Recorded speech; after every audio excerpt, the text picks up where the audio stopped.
Hello everyone, we are going to make a easy no-bake cookie recipe because I had some marshmallows to use up before they go stale, and so I googled cookie recipes with marshmallows, and the one that I liked the most was from Six Sisters Stuff website.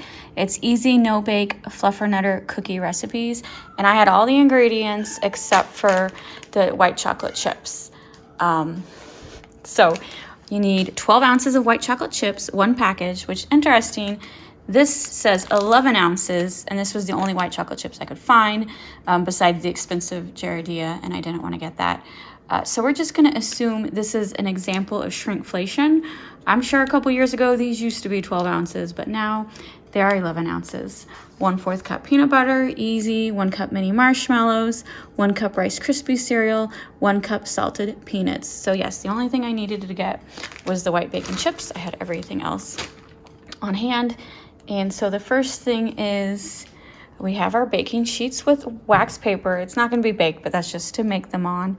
We're going to melt the white chocolate chips, stir in the peanut butter, fold in the marshmallows, Rice Krispie cereal and peanuts, and mix until everything is together, and then put in heaping tablespoons, let cool for 20 minutes. So I've never really done anything like this besides Rice Krispie treats, and that ended up terrible. We're technically not melting these marshmallows, so hopefully it won't be as bad.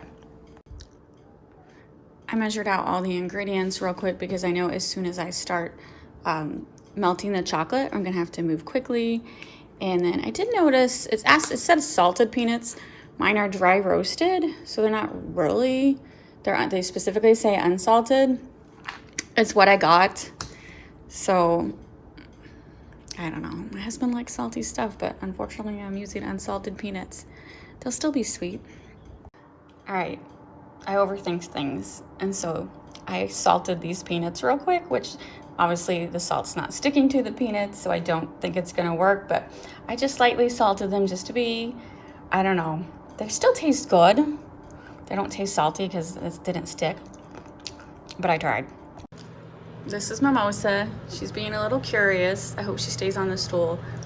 She's new to the whole stay off the kitchen counter thing, so she kind of jumps on it, like just right now. Thank you. Don't you dare. Don't you.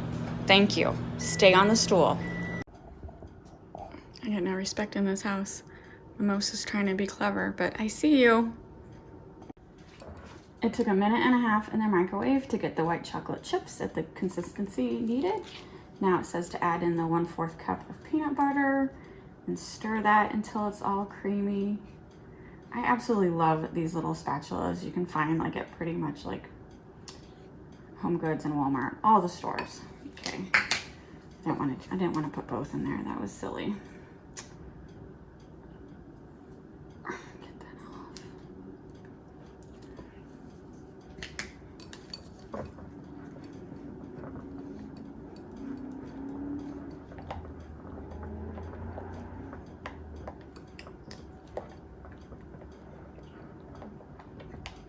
Look how good that looks.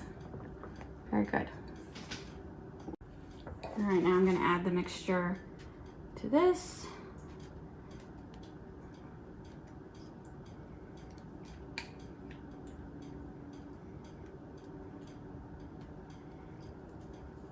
All right, now I'm gonna gently mix everything together and then put it in heaping tablespoonfuls. I think on our website that she also called these avalanche cookies, which I'm not familiar with that either. But this looks delicious.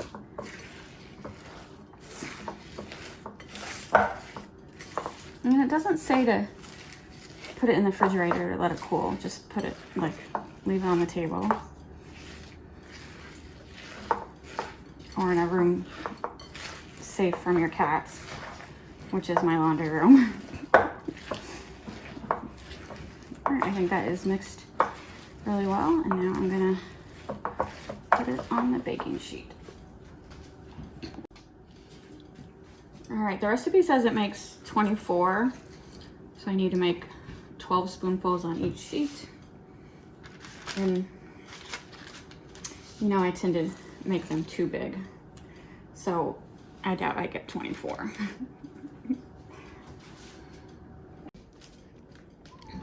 I manage 20.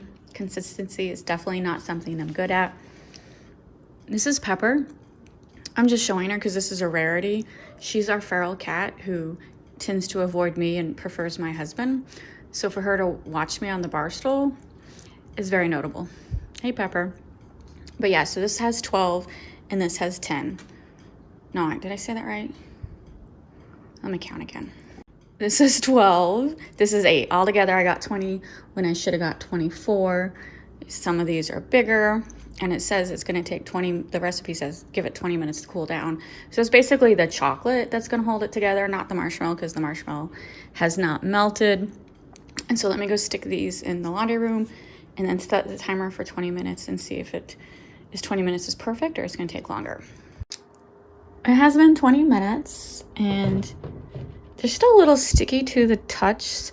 So I think I'm going to give it another 20 minutes or maybe 10. I'm not really in a hurry.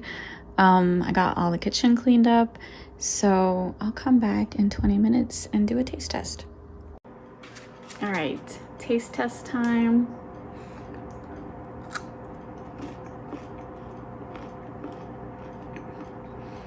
Oh my God. I would not call this a cookie. I would call this a chocolate. Oh my God.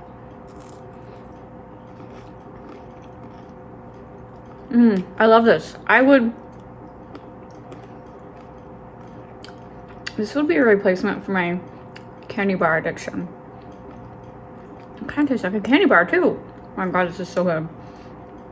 It is melting pretty easily because my fingers are warm.